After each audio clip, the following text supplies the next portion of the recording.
Hello, my name is Sean Bartels, and I'm here today to present to you a marketing campaign I've put together for the 2021 Tour de Tonka charity bike ride event. The Tour de Tonka is a yearly charity event put on by Minnetonka Community Education, with the next one taking place on August 7th of 2021. Its main attraction is multiple bike routes, some as long as 71 miles, that participants can ride and enjoy.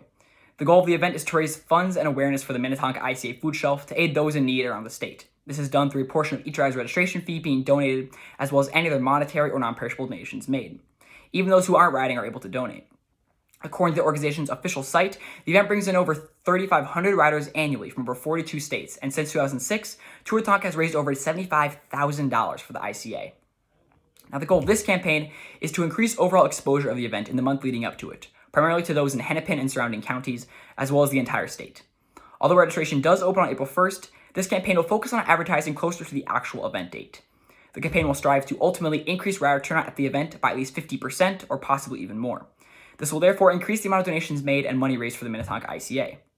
From this, a secondary goal of the campaign is to increase knowledge of the event. Getting word of the event out to as many people as possible will increase the amount of people riding, but more importantly, the more people who know about it, the more potential donors to the ICA, whether they ride or not. Ultimately, the end goal of this campaign is to increase the amount of funds raised for the ICA, however that may be.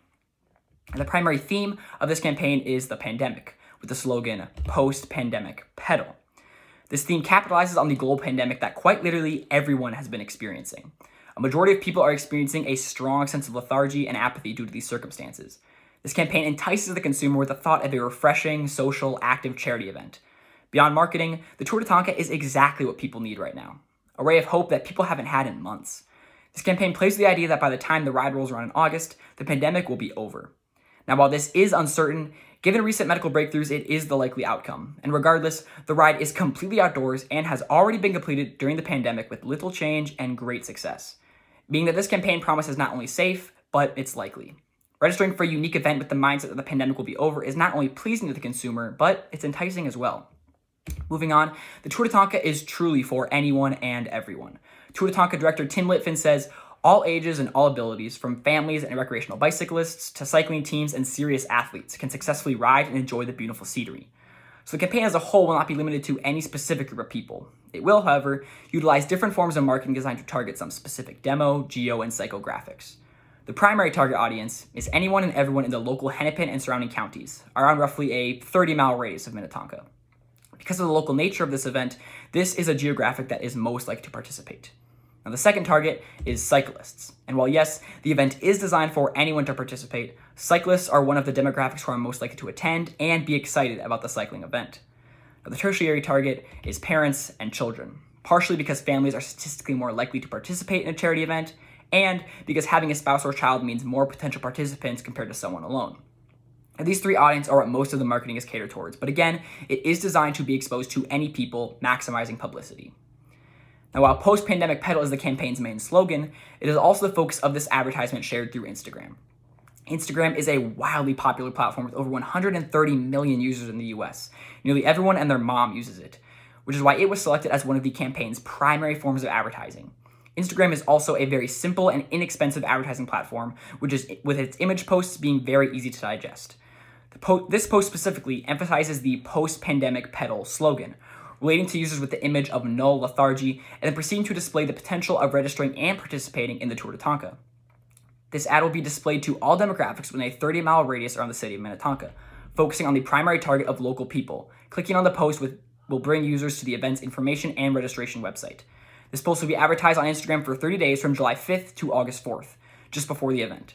$100 will be spent daily for a total of $3,000 and reaching an estimated 420,000 to 1.1 million people. According to data from a study on consumer interaction, Instagram has an average click-through rate of 0.52%. Now, because of the local and physical nature of this event, and given the current socioeconomic climate, it's more realistic to have this value to 0.26% for this case.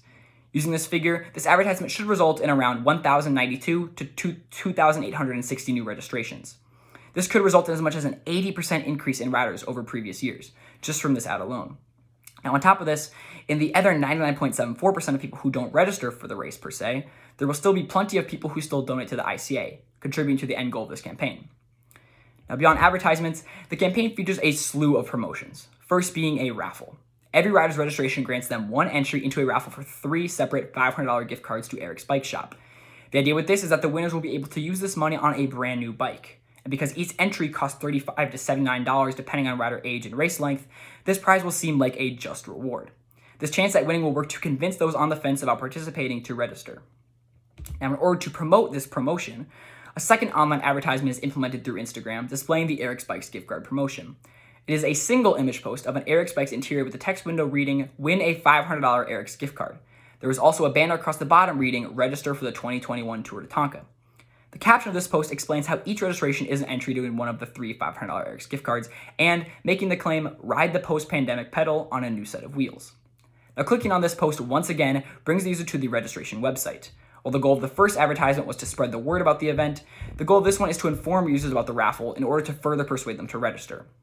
This post will be advertised for only 15 days prior to the event, from July 20th to August 4th, thus sparking interest in the prize closer to the actual event date.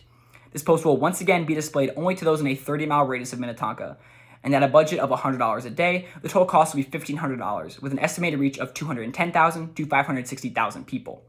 Using the same figure of a 0.26% click-through rate, this post should result in roughly 546 to 1,456 new registrations.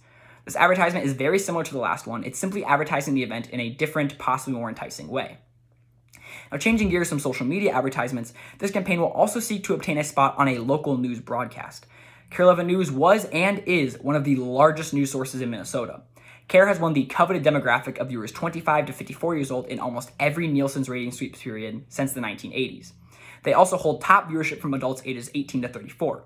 So taking advantage of a news station's viewership will allow knowledge of the Tour de Tonka to reach not only both of those critical demographics, but the entire state. Now, being a state news station, KARE 11 is very open to hosting local stories and will no doubt give Tour de Tonka a spot. So roughly 2 weeks before the event, on July 23rd, KARE 11 will broadcast a news story on the Tour de Tonka during the 6 p.m. programming. This time frame is important because it is soon enough to give people time to think and plan, but late enough that people will actually care and take action. This broadcast will consist of a brief summary of the event, making sure to touch on the ride itself, the cause the funds go to, the success of the event in the past, the raffle, and most importantly, the registration buy one get one that begins the next day. There will then be spokespeople from the event, and these will consist of organizers from the event, past riders, and most importantly, parents and children, thus covering most bases and appealing to all demographics, but specifically families. These excerpts will focus more on the subjective aspects of the event, such as the beautiful scenery, the enjoyment of the riders, the appreciation of the organization and execution of the event, and how much they encourage others to participate. Now, 2 studies by the Pew Research Center concluded that 47% of Americans watch the news on TV, and 66% of Americans view their news between 5 p.m. and 9 p.m. Although the channel broadcasts even beyond Minnesota, for realistic numbers, these stats will be applied to just the state. Applying 66% of 47% of Minnesota's 5.64 million population results in an estimated reach of 1.75 million people. So while there aren't exact figures on how many people this broadcast will reach, it can be reasonably presumed that it will reach a large audience in the state. The result of this broadcast will be a large amount of informed and willing viewers, increasing not only the amount of participants, but also the amount of donations from non-riders. On top of this, given that this is a community news story consisting of volunteer speakers, the total cost for this will be negligible, if not completely null. Now, as I just briefly mentioned, in order to further increase registration, during the weekend of July 24th to July 25th, registration would buy one, get one 50% off. While I'm not the one who runs the website, the offer could be displayed in a manner similar to this illustration. This will be the weekend right after the news broadcast, so not only will knowledge of the event be at an all-time high, but interest will be piqued as well. This created atmosphere, on top of the limited availability, will create a large desire to purchase. 50% off is the perfect amount because it will no doubt increase purchases, planned or impulsive, while at the same time ensuring that there isn't a significant loss of revenue. The time frame is relatively small as well, thus increasing the urgency of purchase, bringing in many customers who would not have otherwise purchased. And finally, this deal, unlike a regular individual ticket sale, requires the purchase of multiple tickets to take advantage of, directly increasing the amount of riders, further contributing to the ultimate goal of this campaign. Now, the campaign's final form of advertising is a little different. Although our society is becoming ever more virtual, there still exists a market in the physical world. Cyclists, while being one of the target audiences of the Tour de Tonka, are also the ones who spend most of their time outside. The best way to advertise to a demographic is to relate to their expertise. To do this, event organizers and volunteers will collect 25 used, old, non-functional bikes, which can be acquired from various sources like eBay, bike shops, or community members. These bikes don't even have to function, so while the bikes collected will vary drastically in value, it's safe to estimate that 25 not-so-functional bikes will average out to around $25 a piece, for an average of around $625. Along with this, cheap bike locks can be purchased from Amazon for around $8 each. They will then spray paint them completely blue and put the Tour de Tonka logo over both sides of the wheel. It's difficult to get an accurate representation virtually, but they will look something similar to the figure pictured. Then, on July 1st, these bikes will be locked to bike racks in popular cycling locations around the state, such as Rochester, Great River Road, and Minnehaha Creek.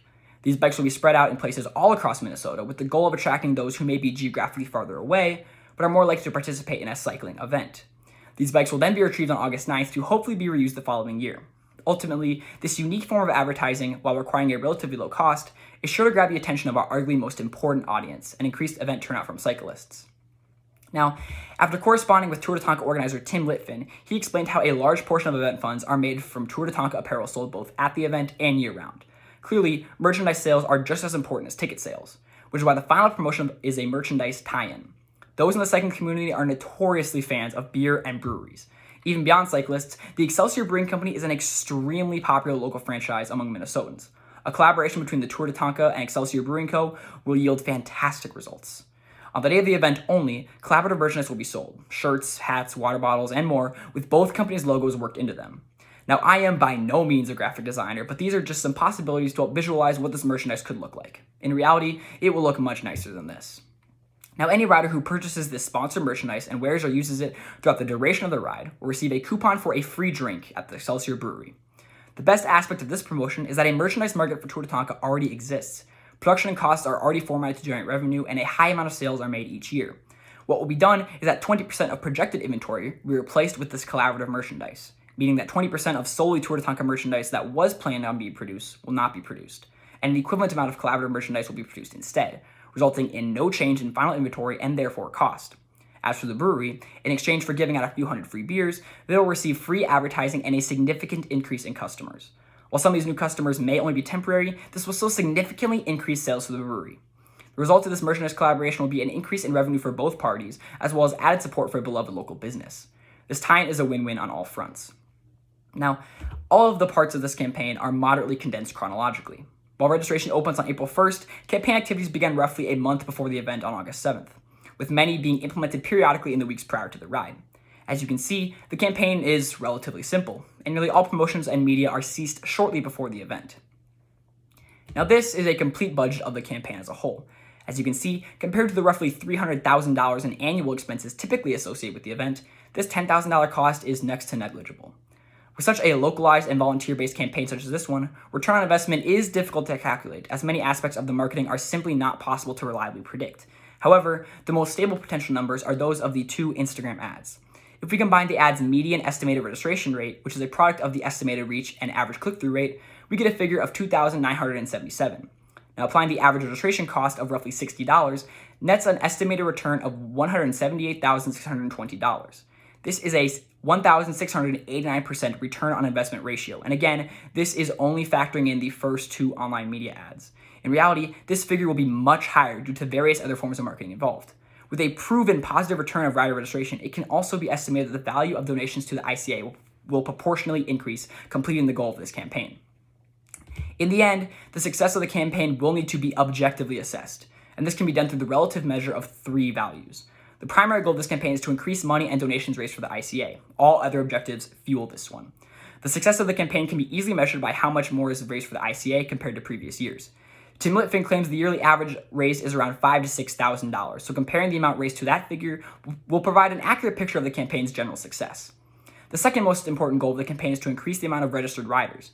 Gauging how much of an increase in ridership there is compared to the typical 3,500 will give a very accurate representation of how successful the campaign was. The campaign strive to increase ridership by 50%, so a rider count of 5,250 is the benchmark to consider the campaign's success. Along with everything else, the campaign aimed to increase exposure and knowledge of the Tour de Tonka. A great way to gauge the campaign's success in informing people of the event is Google search data. Last time there was a normal Tour de Tonka was in August of 2019. Google Trends data shows the search term was at 59% of its all-time peak during this time. The increase in Google searches relative to that figure can be used to accurately determine how successful the campaign was in advertising the Tour de Tonka. If any or all of these values see a significant improvement, the campaign can and will be deemed a success.